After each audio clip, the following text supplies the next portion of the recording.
달빛 아래 사연 한수 채널 구독자 여러분, 오늘도 시청해주셔서 감사합니다. 행복하고 즐거운 시간 되시길 바라며 오늘의 사연 시작하겠습니다. 육군사관학교 임관식이 열리는 행사장은 이른 아침부터 분주하게 움직이고 있었습니다.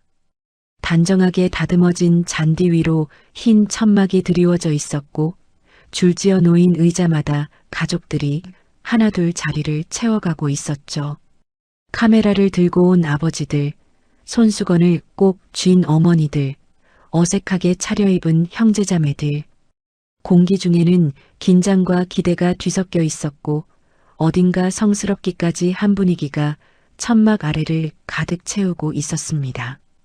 이 자리에 오기까지 얼마나 많은 밤을 버텨왔을지 그 무게를 아는 사람이라면 함부로 웃을 수 없는 날이었습니다.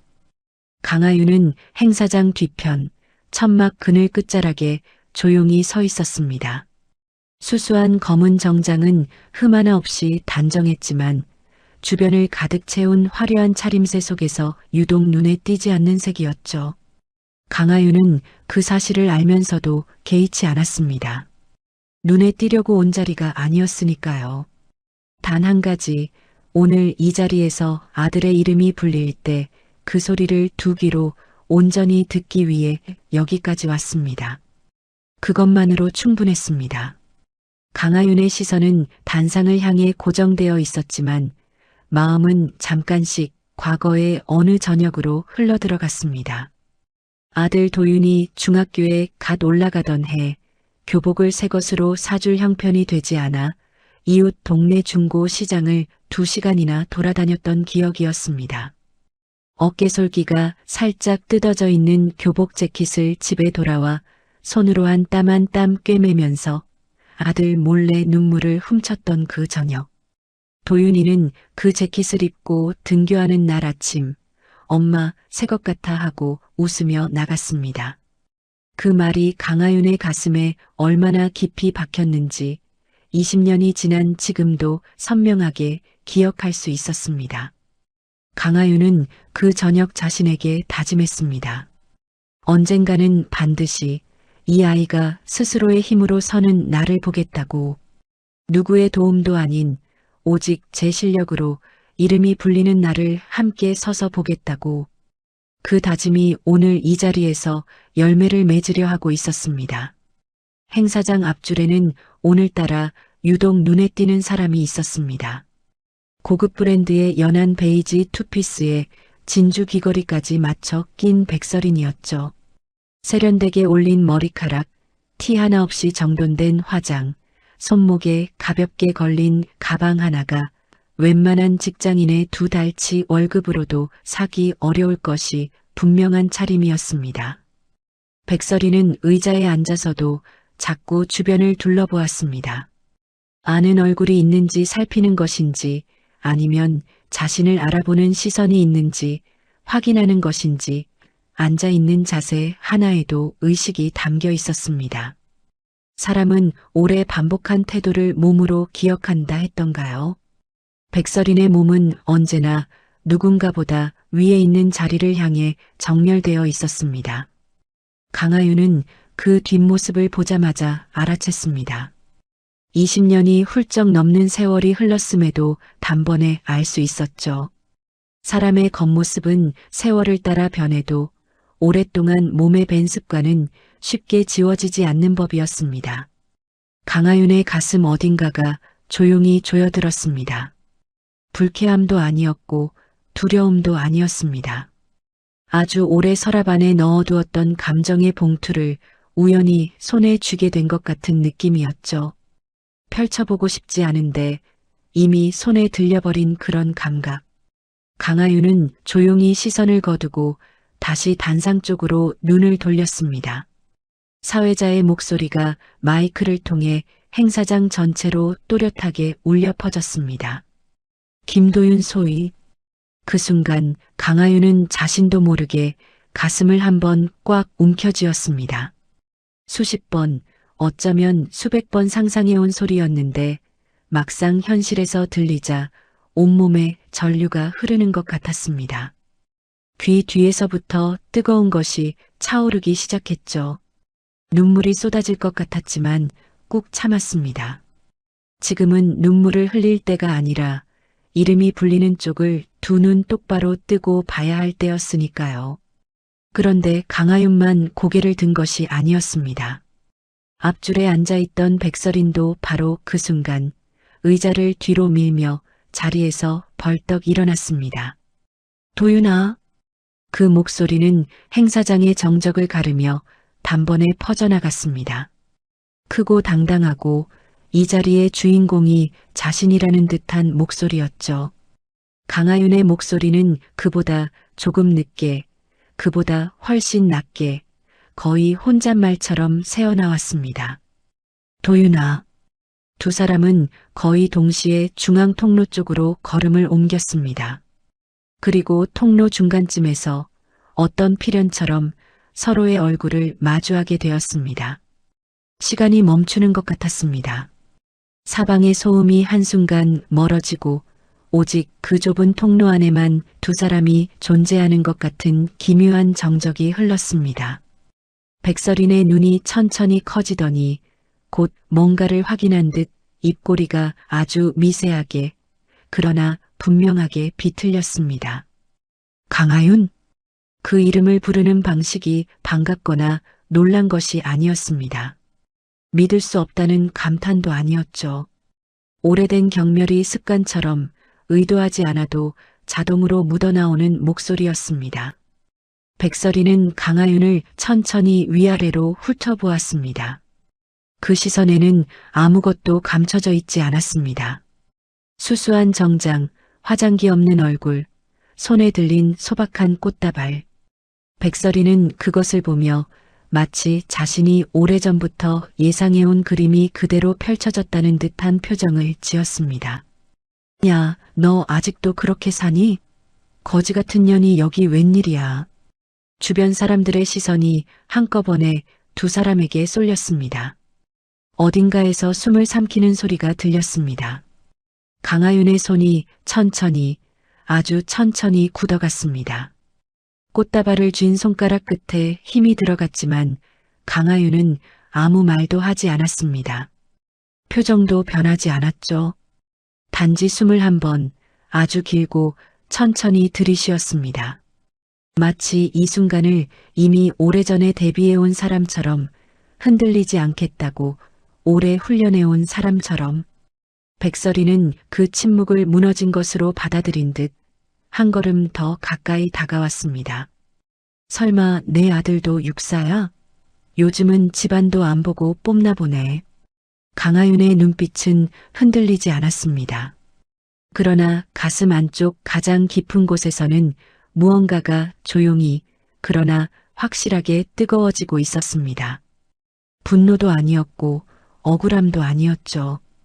20년이 넘는 세월 동안 혼자 걸어온 길에 대한, 그 길을 단 한 번도 비열하게 걷지 않았다는 사실에 대한 어떤 단단하고 고요한 확신이었습니다. 백설인이 뭐라 불러도 그 이름의 무게는 오직 강하윤 자신만이 알고 있었어요. 행사장 안의 공기가 잠시 이상하게 멈춰 있었습니다. 백설인의 목소리가 사라진 자리에 어색한 침묵이 남아 있었고 주변에 서 있던 몇몇 가족들은 못 들은 척 시선을 돌렸지만 귀는 여전히 이쪽을 향해 있는 것이 분명했습니다. 강하윤은 그 시선들을 느끼면서도 흔들리지 않았습니다. 오래전부터 단련된 사람의 고요함이었죠. 무감각한 것이 아니라 감각하면서도 중심을 잃지 않는 그런 종류의 고요함이었습니다. 그때 단상 위에서 사회자의 목소리가 다시 울려 퍼졌습니다. 서울대학교 경제학과 수석 졸업, 김도윤 소위. 행사장이 다시 한번 술렁였습니다. 박수 소리가 터져나오기 직전에 그 짧은 정적 속에서 백설인의 표정이 순간적으로 굳어버렸습니다. 입가에 걸려있던 비틀린 미소가 사라졌습니다. 눈썹이 아주 미세하게 올라갔다가 이내 미간 쪽으로 좁혀졌습니다. 백설이는 자신도 모르게 단상 위를 향해 시선을 날카롭게 고정했습니다. 서울대 수석? 그 말은 혼잣말이었지만 강하윤의 귀에는 또렷하게 들렸습니다. 강하윤은 아무 말도 하지 않았습니다. 단지 단상 위로 시선을 옮겼죠. 또렷한 눈빛으로 담담하게. 단상 위에는 두 명의 김도윤이 나란히 서 있었습니다.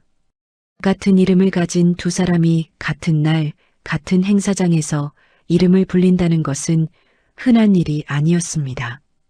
한 명은 표창장을 두 손으로 받아들고 있었고, 다른 한 명은 고개를 약간 치켜들고 정면을 바라보고 있었습니다.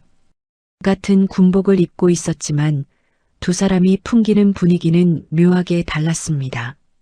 한 사람에게서는 오랫동안 갈고 닦은 것에서 오는 자연스러운 무게감이 느껴졌고, 다른 한 사람에게서는 어딘가 조금 억지로 버티고 있는 것 같은 긴장이 배어 있었습니다.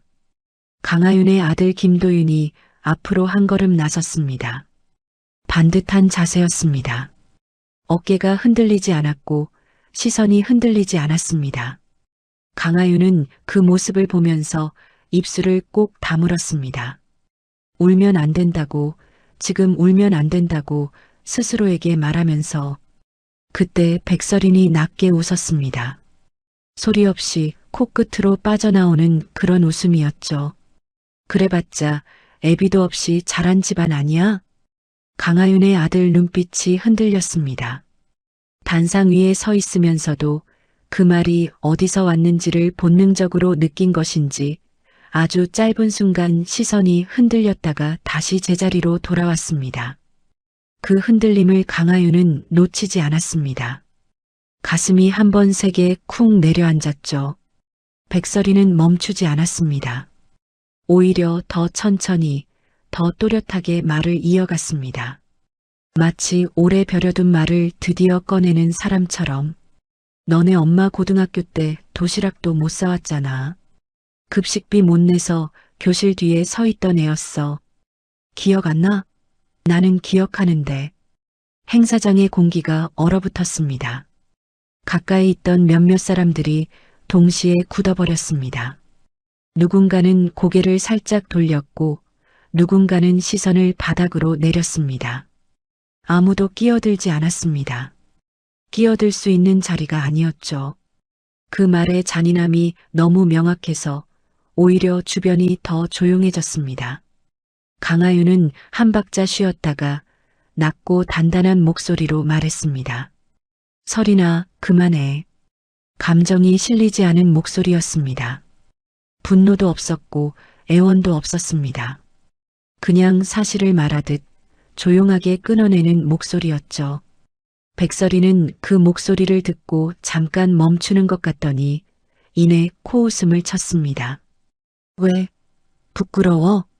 백설인의 얼굴에는 승리감 같은 것이 어려 있었습니다. 이 순간을 즐기고 있는 것이 분명했습니다. 오래 만나지 못한 사이였지만 여전히 자신이 위에 있다는 것을 확인하고 싶어하는 사람의 얼굴이었습니다. 가난했던 강하윤, 아무것도 없었던 강하윤, 그 강하윤이 자신보다 아래에 있다는 것을 다시 한번 공개적으로 확인받고 싶은 것이었죠. 그러나 바로 그 순간 단상에서 사회자의 목소리가 다시 울려 퍼졌습니다. 김도윤 소위 체력 및 성적 종합 최우수? 이번에는 의심의 여지가 없었습니다. 사회자의 시선이 향하는 쪽, 박수가 쏟아지는 쪽, 그리고 행사장 전체의 시선이 집중되는 쪽이 어디인지가 너무나 분명했습니다. 강하윤의 아들 김도윤이었습니다. 서울대 수석, 체력 및 성적 종합 최우수, 두 개의 호명이 한 사람에게 겹쳐졌습니다. 박수 소리가 행사장을 가득 채웠습니다. 단순한 예의 박수가 아니었습니다. 진심으로 놀란 사람들이 내는 박수였죠. 강하윤은 그 소리를 들으며 눈을 감았습니다. 딱 1초만 감았다가 떴습니다.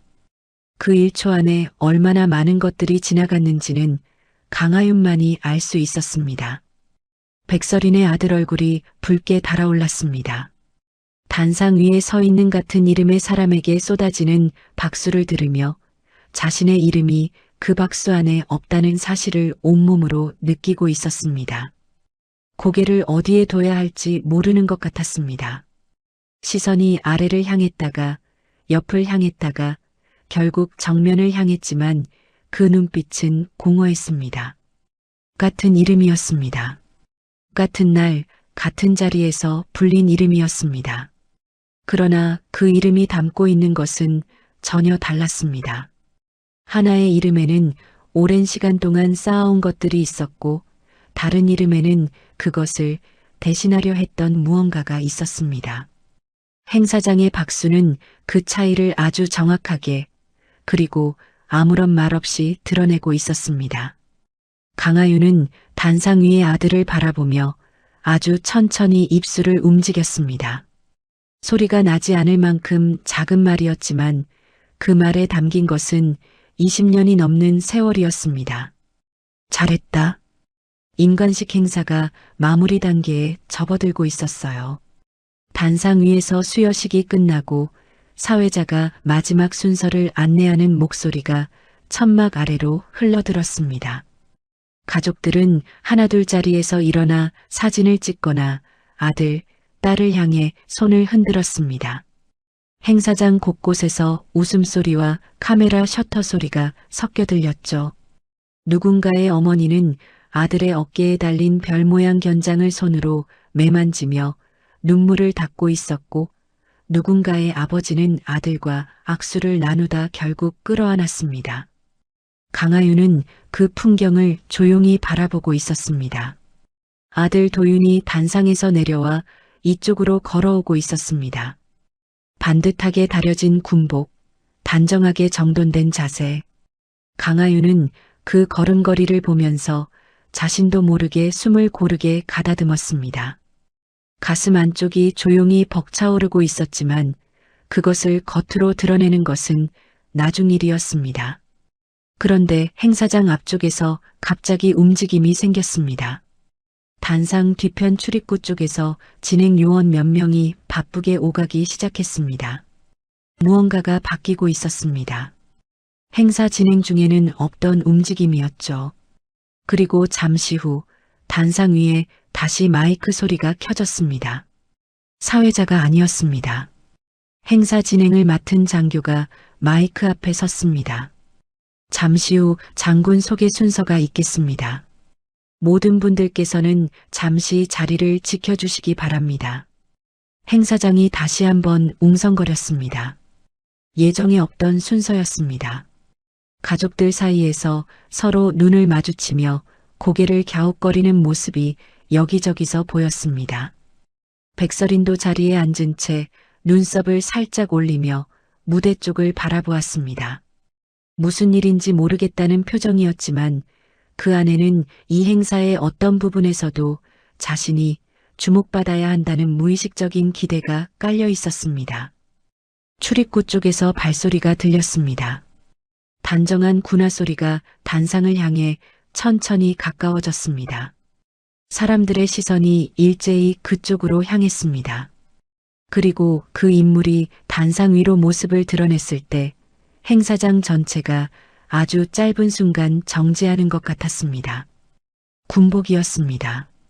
그러나 아까 임관식에서 보던 것과는 다른 군복이었죠. 훨씬 더 많은 것이 달려있는 군복이었습니다. 그리고 어깨 위 견장에서 3개의 별이 반짝였습니다. 강하윤이었습니다. 조금 전까지 행사장 뒤편에 조용히 서 있던 수수한 검은 정장의 여자가 지금은 대한민국 육군 중장의 군복을 입고 단상 위에 서 있었습니다. 걸음걸이가 달라졌습니다. 아니, 달라진 것이 아니었죠.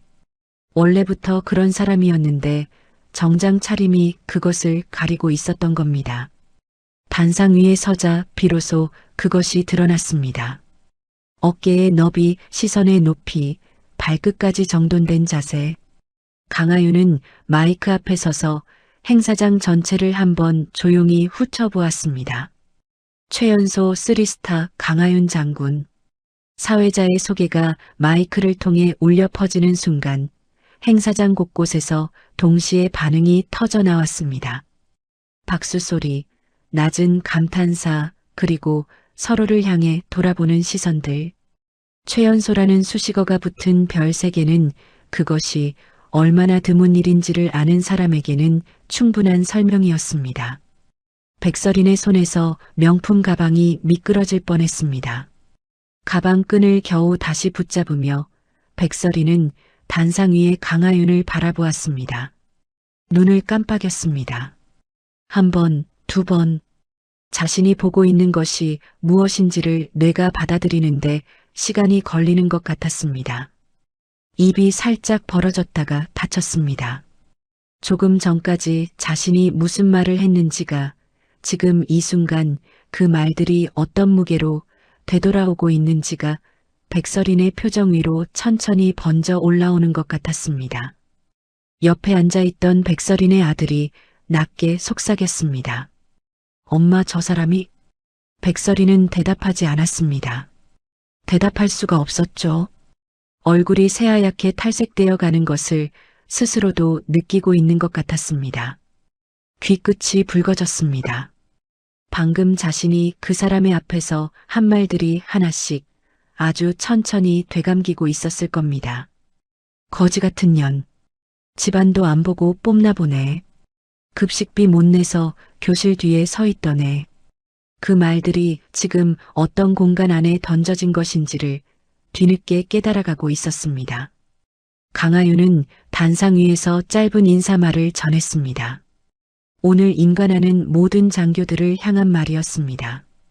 군이 무엇을 지켜야 하는지, 이 자리에 서기까지의 노력이 얼마나 값진 것인지에 대한 이야기였죠. 목소리는 낮았지만 행사장 구석구석까지 닿았습니다. 감정을 자극하지 않으면서도 듣는 사람의 가슴 어딘가를 조용히 건드리는 목소리였습니다. 오랫동안 말을 다루어 온 사람, 말이 가진 무게를 아는 사람의 말하기 방식이었습니다. 강하윤은 말을 마치고 단상에서 내려왔습니다.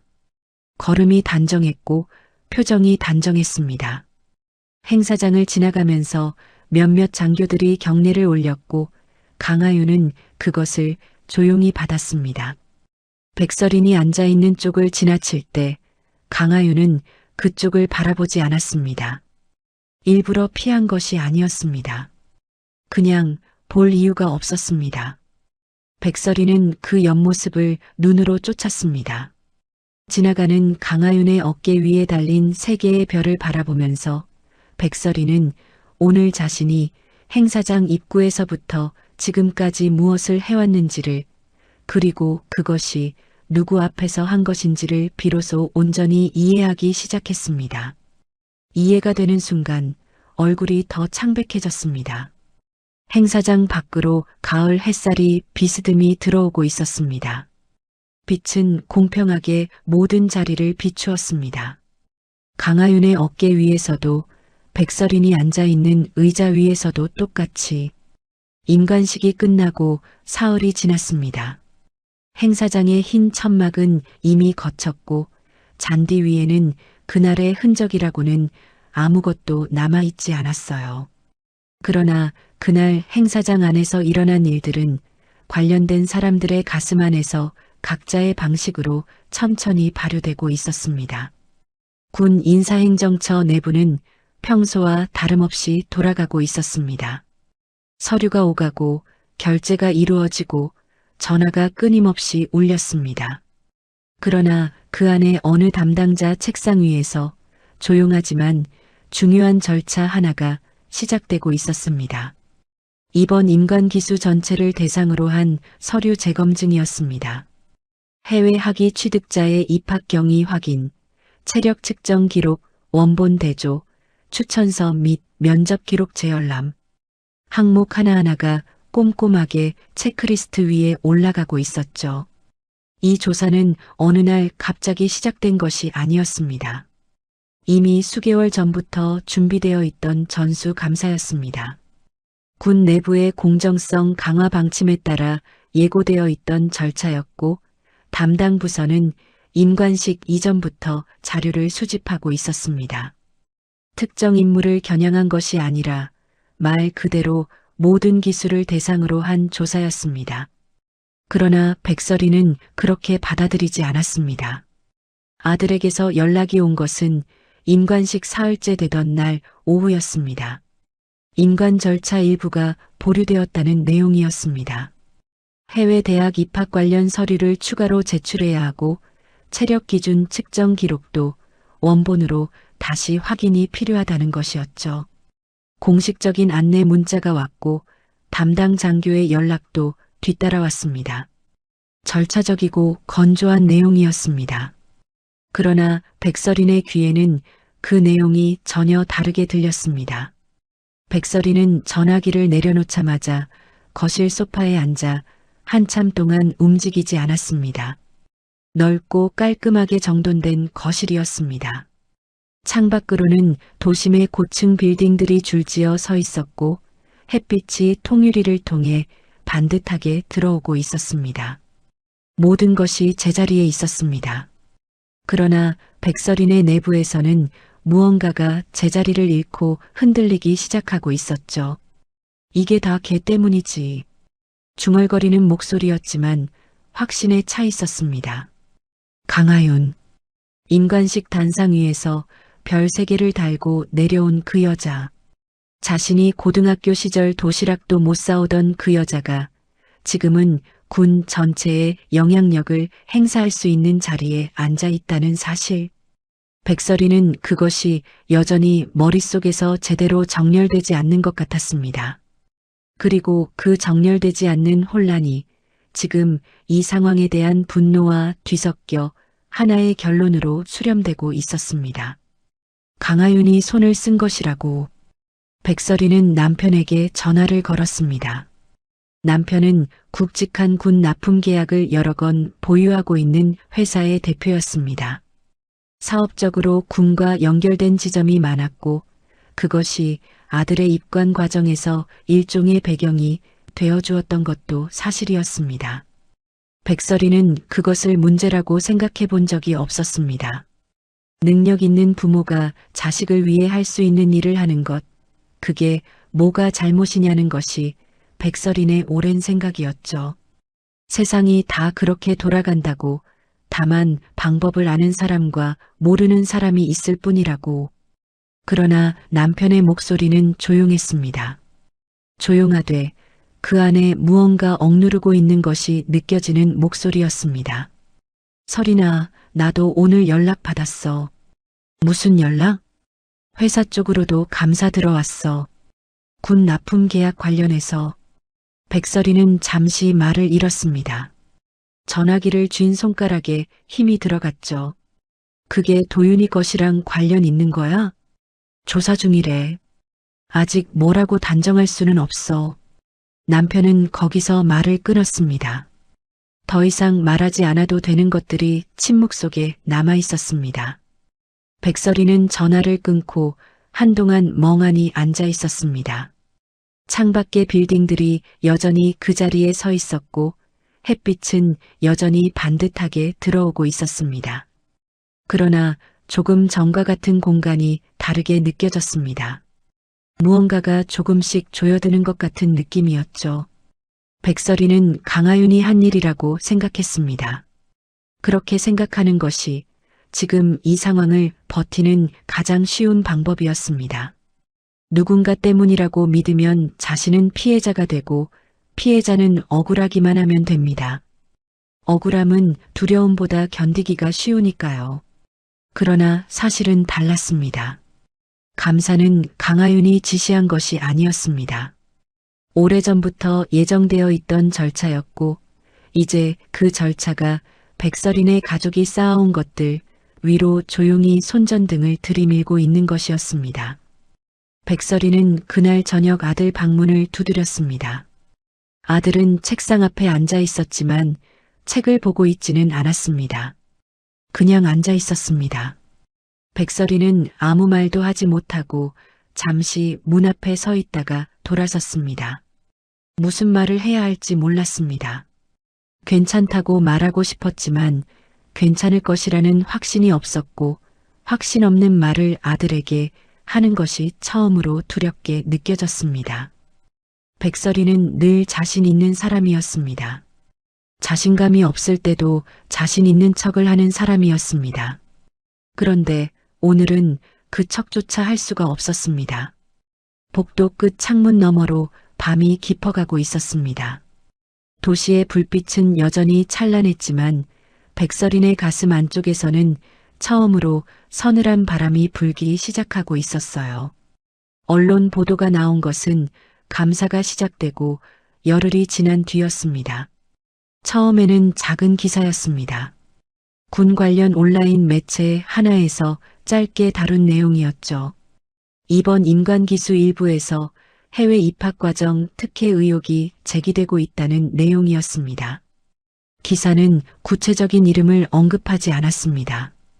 그러나 내용이 충분히 구체적이었기 때문에 아는 사람은 누구에 관한 이야기인지를 짐작할 수 있었습니다. 그리고 그 기사는 하루가 지나지 않아 다른 매체들로 옮겨붙기 시작했습니다. 두 번째 날에는 종합일간지 두 곳이 같은 내용을 다뤘습니다. 세 번째 날에는 방송사 전용 뉴스에서 짧게 언급이 되었습니다. 기사마다 표현은 조금씩 달랐지만 핵심은 같았습니다. 특정 입관자의 해외 대학 입학 과정에서 부당한 청탁이 개입되었을 가능성이 있으며 해당 입관자의 부친이 운영하는 회사가 군과 다수의 납품 계약을 맺고 있다는 사실이 함께 보도되고 있었습니다. 보도는 조심스러운 표현을 쓰고 있었지만 그 조심스러움 뒤에 담긴 의미는 조심스럽지 않았습니다. 백설이는 스마트폰 화면을 손으로 꺼버렸습니다. 그러나 꺼도 소용없었습니다. 이미 알고 있는 사람들에게서 연락이 오기 시작했으니까요. 처음에는 걱정하는 척하는 지인들의 메시지였습니다. 괜찮냐고, 무슨 일이냐고, 기사 봤냐고. 그 메시지들은 하나같이 따뜻한 척하고 있었지만 그 안에 담긴 것이 순수한 걱정이 아니라는 것을 백설이는 알고 있었습니다. 오랫동안 비슷한 세계에서 비슷한 사람들과 살아왔으니까요. 걱정하는 척하면서 실제로는 확인하러 온 것이었습니다. 이 일이 얼마나 심각한지, 우리가 거리를 두어야 할 상황인지를 가늠하러 온 것이었죠. 백설이는 답장을 보내지 않았습니다. 보낼 말이 없었습니다. 남편은 회사 법무팀과 하루 종일 회의를 하고 있었습니다. 저녁에 집에 돌아온 남편의 얼굴은 열흘 사이에 눈에 띄게 수척해져 있었습니다. 두 사람은 식탁에 마주 앉아 한동안 아무 말도 하지 않았습니다. 말을 시작하면 어디서부터 어디까지 이야기해야 하는지가 너무 막막해서 침묵이 오히려 편한 저녁이었습니다. 남편이 먼저 입을 열었습니다. 계약 2건은 자진 반납하기로 했어. 백설이는 숟가락을 내려놓았습니다. 그게 무슨 소리야? 정당하게 따낸 계약 아니야? 정당하게 따낸 것들이 지금 다 들여다보이는 게 문제야. 남편의 목소리는 낮았습니다. 화가 난 것도 아니었고 누군가를 탓하는 것도 아니었습니다. 그냥 지쳐있는 사람의 목소리였죠. 백설이는 그 목소리를 들으며 처음으로 이 상황이 자신이 생각했던 것보다 훨씬 큰 범위에서 벌어지고 있다는 것을 실감하기 시작했습니다. 강하윤 한 사람이 만들어낸 일이 아니었습니다. 그보다 훨씬 넓고 깊은 곳에서 오랫동안 쌓여온 것들이 한꺼번에 드러나고 있는 것이었습니다. 그 무렵 강하윤은 군 내부 공식 브리핑 자리에 서 있었습니다. 브리핑실은 넓지 않았습니다. 관련 부서 장교들과 언론 담당관 몇 명이 자리를 채우고 있었고 강하윤은 단상 앞에 서서 준비된 자료를 펼치지 않은 채 말을 시작했습니다. 자료를 보지 않아도 될 만큼 이미 모든 내용을 자신의 언어로 소화하고 있었습니다. 이번 전수감사는 특정 개인이나 사안을 겨냥한 것이 아닙니다. 군은 매 임관 기수마다 동일한 기준으로 절차를 검토할 것이며 앞으로도 그 원칙은 바뀌지 않습니다. 기자 한 명이 손을 들었습니다. 특혜 의혹을 받고 있는 임관자의 경우 향후 처리 방향은 어떻게 됩니까? 강하윤은 잠깐 멈추지 않았습니다. 주저하는 기색 없이 대답했습니다. 군은 누구의 자식이든 같은 기준으로 평가합니다. 조사 결과에 따라 절차대로 처리될 것입니다. 단 한 번도 개인 감정은 언급하지 않았습니다. 강하윤의 목소리는 브리핑 내내 균일했습니다. 높아지지도 않았고 낮아지지도 않았습니다. 어떤 질문에도 흔들리지 않았습니다. 그것은 훈련된 태도이기도 했지만 그보다 더 근본적으로는 이 자리에서 자신이 무엇을 지켜야 하는지를 정확히 알고 있는 사람의 태도였습니다. 브리핑이 끝나고 강하윤이 브리핑실을 나서는 길에 부관이 조용히 다가와 말했습니다. 장군님, 오늘 보도 관련해서 외부에서 연락이 몇 건 왔습니다. 강하윤은 걸음을 멈추지 않으며 대답했습니다. 절차대로 처리하세요. 그것이 전부였습니다. 강하윤은 복도를 걸어가면서 창밖을 잠깐 바라보았습니다. 늦가을 하늘이 높고 맑았습니다. 구름 한 점 없는 하늘이었습니다. 강하윤은 그 하늘을 한번 바라보고 다시 걸음을 이었습니다. 한편 백설인의 아들 김도희는 며칠째 방 안에 있었습니다. 임관 절차가 보류된 상태에서 할 수 있는 일이 많지 않았습니다. 군복은 옷걸이에 걸려 있었고 아직 부임지 배정도 이루어지지 않은 상태였습니다. 백설인의 아들은 그 군복을 가끔 바라보았습니다. 처음 그 옷을 받아들었을 때의 감각이 아직 손끝에 남아 있었습니다. 그때는 자랑스러웠습니다. 그러나 지금 그 옷은 입어도 되는 것인지 아닌지를 아직 판정받고 있는 옷이었습니다. 백설이는 아들 방 앞을 하루에도 몇 번씩 지나쳤습니다. 문을 두드리려다가 손을 거두기를 반복했습니다. 무슨 말을 해줄 수 있을지 몰랐습니다. 괜찮다고 말하기에는 상황이 너무 명확했고 미안하다고 말하기에는 그 말이 자신에게서 나오는 것이 어색했습니다. 백설이는 살면서 미안하다는 말을 거의 해본 적이 없는 사람이었습니다. 미안함을 느끼기 전에 언제나 다른 감정이 먼저 왔으니까요. 억울함, 분노, 혹은 상대를 탓하는 마음.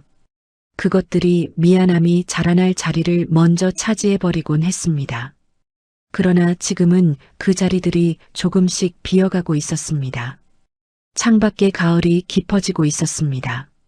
나뭇잎들이 떨어지는 속도가 빨라졌고 바람이 차가워졌습니다. 백설이는 거실 창가에 서서 그 바람을 유리 너머로 바라보았습니다.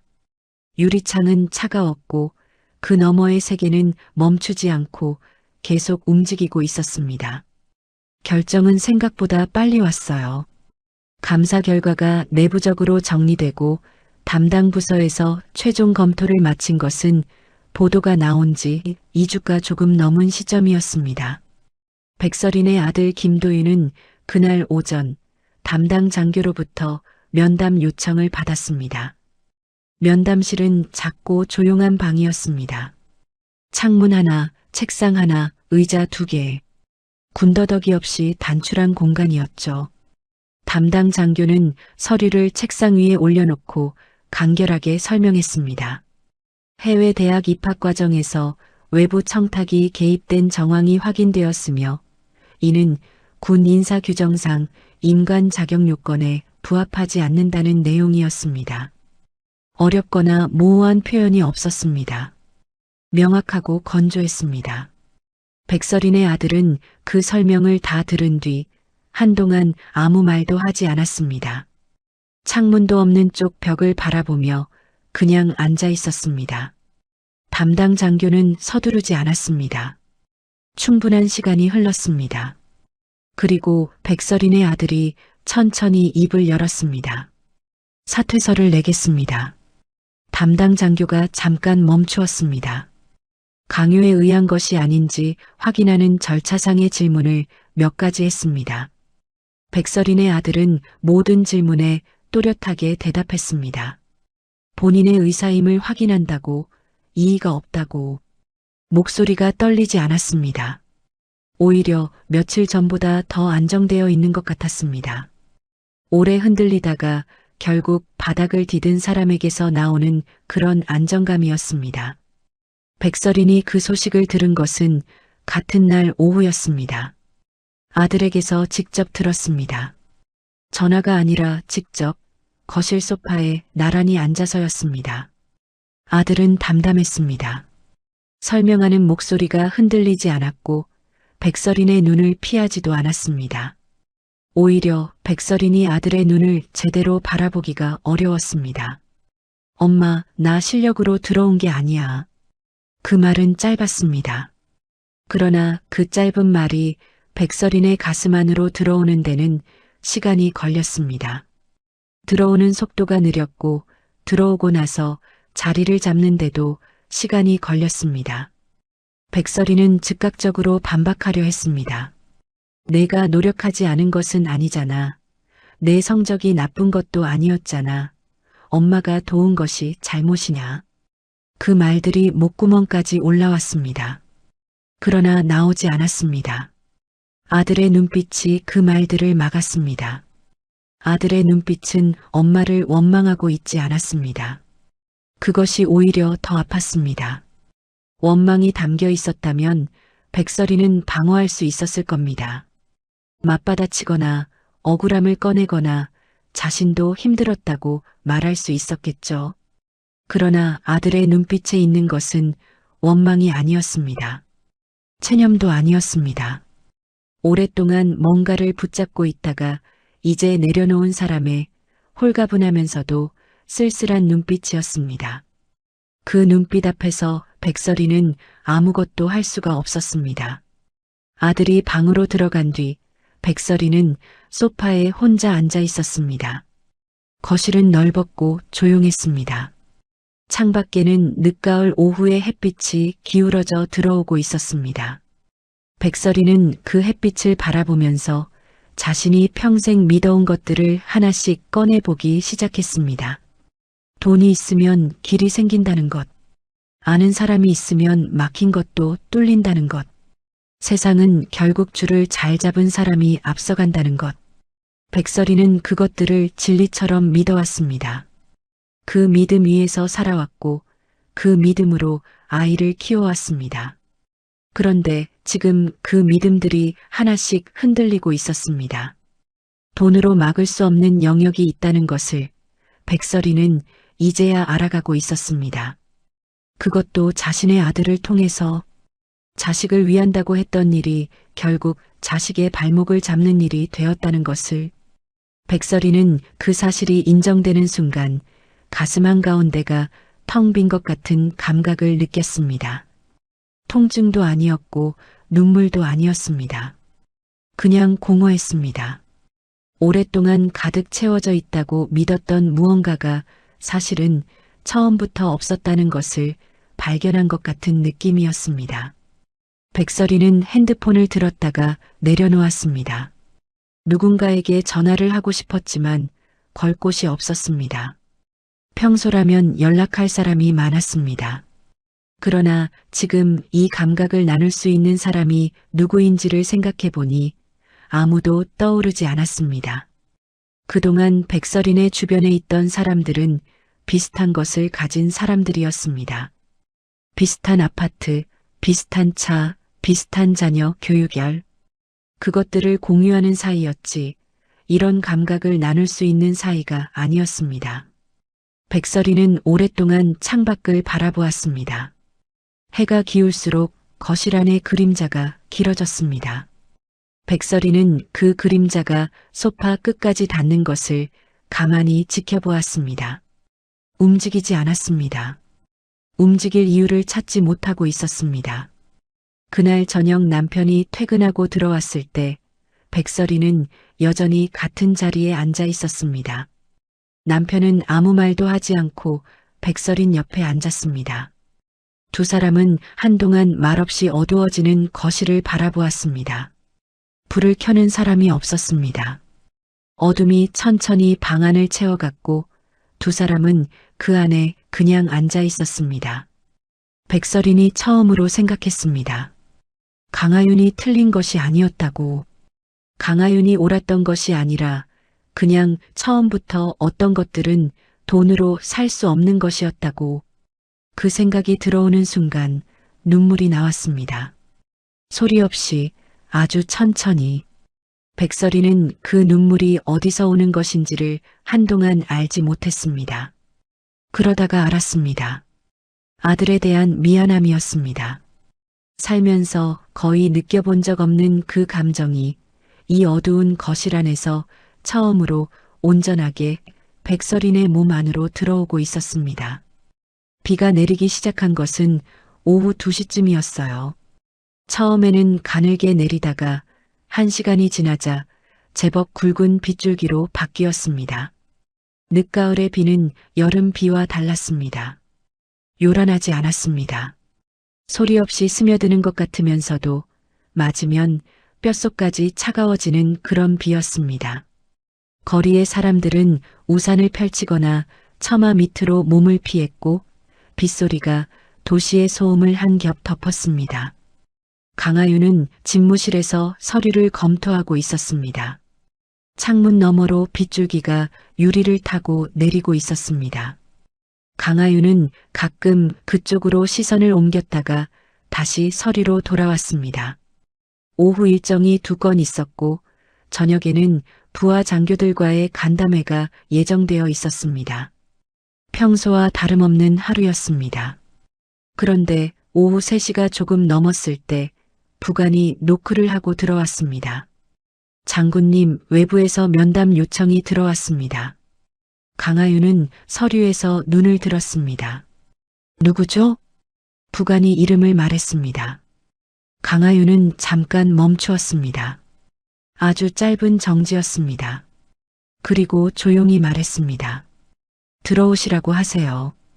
백설인이 집무실 문을 열고 들어왔을 때 강하윤은 자리에서 일어나지 않았습니다. 자리에 앉은 채로 백설인을 바라보았습니다. 백설이는 며칠 전과 달랐습니다. 임관식 날의 그 단단하고 화려한 차림새가 아니었죠. 코트 하나의 간단한 차림이었습니다. 화장도 평소보다 옅었고 무엇보다 걸음걸이가 달랐습니다. 당당하게 공간을 차지하며 걷던 걸음이 아니었습니다. 어딘가 조심스럽고 자신이 이 공간에 있어도 되는지를 확인하면서 걷는 것 같은 걸음이었습니다. 백설이는 의자에 앉지 않았습니다. 책상 앞에 서서 강하윤을 바라보았습니다. 두 사람 사이에 잠시 침묵이 흘렀습니다. 빗소리만 창문을 두드리고 있었습니다. 백설인이 먼저 입을 열었습니다. 복수한 거지? 그 말은 질문이라기보다 확인에 가까웠습니다. 오랫동안 그렇게 믿어왔고 지금도 그 믿음의 끝을 붙잡고 있는 사람의 목소리였습니다. 강하윤이 그렇다고 말해주기를 바라는 것인지 아니면 아니라고 말해주기를 바라는 것인지 백설인 스스로도 모르는 것 같았습니다. 그냥 그 말을 꺼내지 않으면 이 자리에 온 이유를 설명할 방법이 없어서 한 말 같기도 했습니다. 강하윤은 천천히 고개를 저었습니다. 고개를 젓는 동작이 느렸습니다. 부정하는 것에 힘을 주지 않았습니다. 그냥 아니라는 것을 아주 담담하게 표현하는 동작이었습니다. 나는 내가 아니라 이 아이들을 지키고 싶었어. 목소리가 낮았습니다. 집무실 안의 공기가 그 말을 조용히 흡수했습니다. 백설이는 그 말을 들으며 입술을 꼭 다물었습니다. 무언가를 반박하려는 것 같기도 했고 무언가를 삼키려는 것 같기도 했습니다. 눈빛이 흔들렸습니다. 임관식 날 행사장에서 강하윤에게 말을 던지던 그 눈빛이 아니었습니다. 그때의 눈빛에는 확신이 있었습니다. 지금 눈빛에는 확신 대신 무언가 다른 것이 들어와 있었습니다. 그것이 무엇인지를 백설인 자신도 아직 정확하게 이름 붙이지 못하고 있는 것 같았습니다. 강하윤이 잠시 창밖을 바라보았습니다.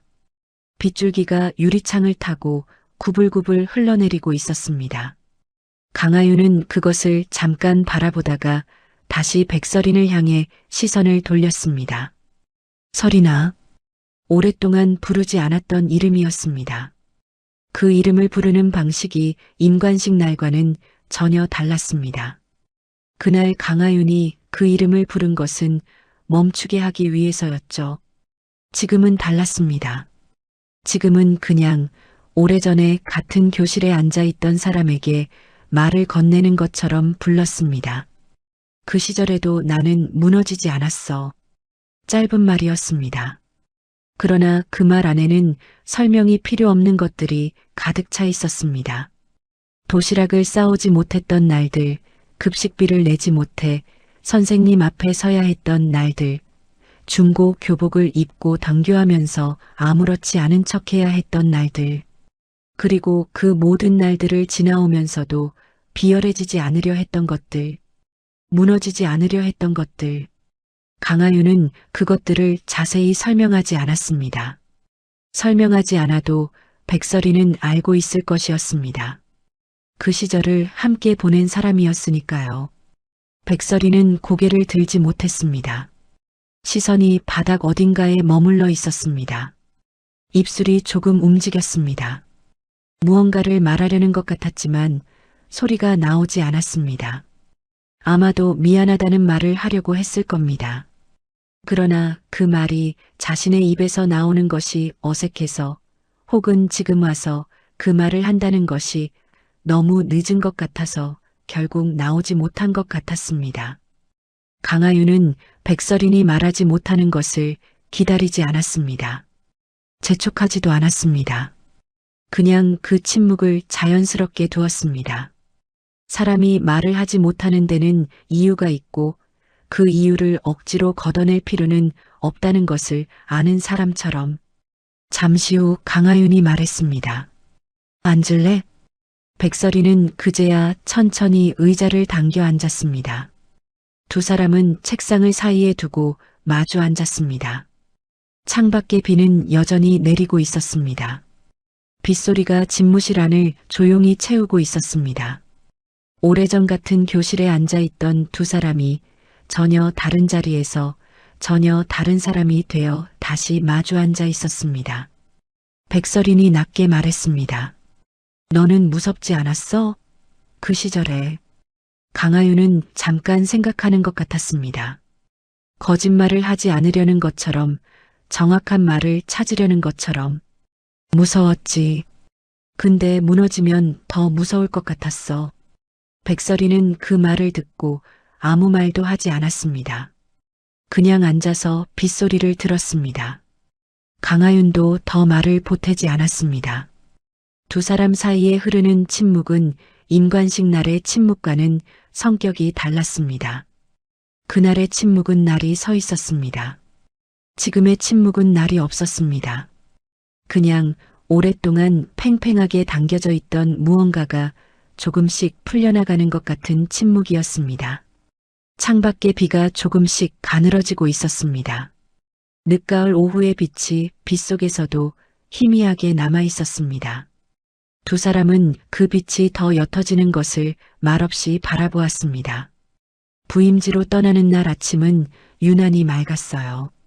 간밤에 내린 비가 씻어낸 하늘이 높고 투명했습니다. 공기 속에 차가움이 담겨 있었지만 그 차가움이 불쾌하지 않았습니다. 오히려 정신이 맑아지는 것 같은, 새벽에 막 눈을 뜬 것 같은 공기였습니다. 강하윤은 이른 아침부터 일어나 있었죠. 아들이 떠나는 날이라는 것을 알면서도 평소와 같은 시간에 눈이 떠졌습니다. 오랫동안 몸에 배어있는 리듬은 감정보다 먼저 작동했습니다. 강하윤은 부엌에서 아침을 준비했습니다. 특별한 것을 만들려 했던 것은 아니었습니다. 된장찌개, 계란말이, 멸치볶음. 도윤이가 어릴 때부터 좋아하던 것들이었습니다. 자취를 시작하고 나서도, 육사에 들어가고 나서도 집에 올 때마다 강하윤이 차려주던 밥상이었습니다. 오늘도 그 밥상이었습니다. 마지막이라는 말을 붙이고 싶지 않았습니다. 마지막 아침이 아니라 그냥 오늘의 아침이었습니다. 도윤이가 부엌 입구에 나타난 것은 아침 7시가 조금 안 된 시각이었습니다. 군복을 말끔하게 차려입고 있었습니다. 견장 위에 별 하나가 부엌 불빛 아래서 작게 반짝였습니다. 강하윤은 그 모습을 보면서 조용히 숟가락을 내려놓았습니다. 뭔가를 말하려다가 그냥 밥상 쪽으로 고개를 돌렸습니다. 앉아. 도윤이가 식탁 앞에 앉았습니다. 두 사람은 마주 앉아 밥을 먹기 시작했습니다. 처음에는 말이 없었습니다. 숟가락 소리, 찌개 끓는 소리, 그리고 창밖에서 가끔 들려오는 새소리. 강하윤은 아들이 밥을 먹는 것을 가끔 바라보았습니다. 먹는 속도, 숟가락을 쥐는 방식, 반찬을 집는 손. 어릴 때랑 크게 다르지 않았습니다. 사람은 커도 밥 먹는 모습은 잘 변하지 않는다는 생각이 들었습니다. 도윤이가 먼저 말을 꺼냈습니다. 엄마, 나 잘할 수 있을까? 강하윤은 찌개를 한 번 저었습니다. 대답을 서두르지 않았습니다. 왜 그런 생각해? 처음 나가는 거잖아. 혼자. 강하윤은 아들을 바라보았습니다. 25살의 얼굴이었습니다. 어릴 때에 둥글둥글하던 윤곽이 군 생활을 거치면서 각이 잡혀 있었지만 눈빛만은 여전히 어릴 때의 그것이 남아 있었습니다. 무언가를 물어볼 때 약간 작아지는 그 눈빛. 강하윤은 그 눈빛을 수십 년 동안 보아왔습니다. 처음이라서 잘 못하는 건 괜찮아. 근데 비열해지는 건 안 돼. 도윤이가 숟가락을 내려놓았습니다.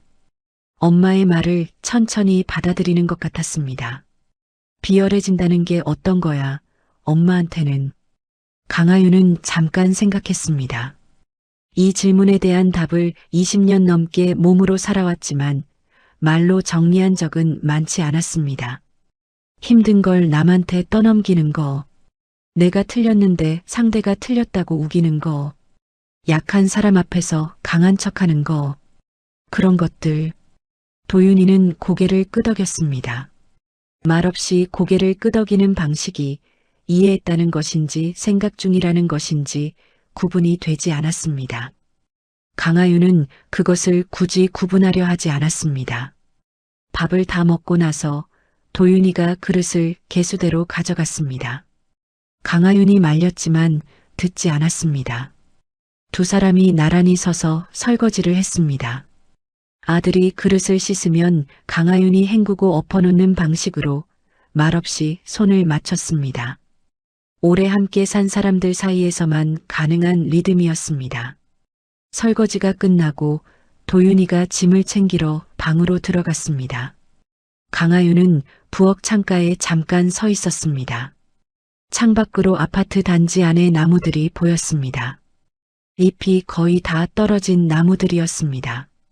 앙상한 가지들이 맑은 하늘을 배경으로 또렷하게 서 있었습니다. 강하윤은 그 나무들을 바라보며 이 집에서 도윤이와 함께 산 세월들을 머릿속으로 천천히 넘겨보았습니다. 셀 수도 없이 많은 아침이 있었습니다. 그 아침들이 오늘 이 아침으로 이어졌습니다. 도윤이가 짐을 들고 나왔습니다. 큰 가방 하나, 작은 가방 하나. 군인의 짐은 원래 많지 않았습니다. 현관 앞에서 두 사람이 마주 섰습니다. 도윤이가 강하윤을 바라보았습니다. 뭔가를 말하려는 것이 눈빛에서 느껴졌습니다. 말을 찾고 있는 것 같았습니다. 강하윤은 기다렸습니다. 엄마. 응. 나도 엄마처럼 어떤 상황에서도 비열해지지 않을게. 강하윤의 눈에 눈물이 맺혔습니다. 참으려고 했습니다. 오늘 아침 내내 눈물을 참아왔습니다. 된장찌개를 끓이면서도 아들이 군복 입고 나타났을 때도 나란히 설거지를 하면서도 그런데 그 짧은 말 앞에서는 더 이상 참아지지 않았습니다. 눈물이 맺혔지만 흘러내리지는 않았습니다. 강하윤은 눈을 한번 깜빡이며 그것을 눌러두었습니다. 목이 조여드는 것을 느끼면서 숨을 한번 고르게 들이쉬었습니다. 강하윤은 아들의 얼굴을 한번 바라보았습니다. 오래, 그러나 부담스럽지 않을 만큼. 그리고 손을 들어 아들의 어깨를 한번 꽉 쥐었습니다. 말 대신이었습니다. 아들도 알아들은 것 같았습니다. 도윤이가 가방을 들고 현관문을 열었습니다. 차가운 아침 공기가 안으로 들어왔습니다. 다녀올게요. 그래. 문이 닫혔습니다. 강하윤은 현관 앞에 잠시 서 있었습니다. 발소리가 멀어지는 것을 들었습니다. 복도를 지나 엘리베이터를 타는 소리, 그리고 아무 소리도 들리지 않는 정적. 강하윤은 그 정적 안에서 눈을 천천히 감았다가 떴습니다. 창가로 걸어가 내려다보았습니다. 잠시 후 아파트 단지 입구에서 군복을 입은 도윤이가 나오는 것이 보였습니다. 반듯한 걸음이었습니다. 어깨가 흔들리지 않는 걸음이었습니다. 강하윤은 그 뒷모습이 시야에서 사라질 때까지 창가에 서 있었습니다. 그때 임관식 행사장에서 울려 퍼지던 소리가 기억 안으로 들어왔습니다. 2번 불린 이름, 같은 이름이었습니다. 그러나 그 이름을 채우고 있던 것은 달랐습니다. 한쪽의 이름 안에는 오랜 시간 동안 쌓아 올린 것들이 있었고, 다른 쪽의 이름 안에는 그것을 대신하려 했던 무언가가 있었습니다. 이름은 누구든 가질 수 있었습니다.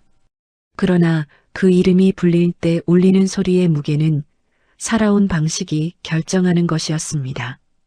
강하윤은 창가에서 몸을 돌렸습니다. 부엌 식탁 위에 아직 김이 조금 남아있는 찌개 냄비가 있었습니다. 아들이 먹고 간 밥상이었습니다. 강하윤은 그것을 치우지 않고 잠시 바라보다가 천천히 손을 뻗어 냄비 뚜껑을 덮었습니다. 오늘 하루가 시작되고 있었습니다. 강하윤에게도, 도윤이에게도, 그리고 아마 백설인에게도 저마다의 방식으로. 한쪽은 무너졌고 한쪽은 더 단단해졌습니다. 그러나 강하윤은 그것을 이겼다거나 졌다거나 하는 말로 정리하고 싶지 않았습니다. 그냥 각자가 살아온 방식대로 각자의 자리에 서게 된 것이었습니다. 그것이 전부였습니다.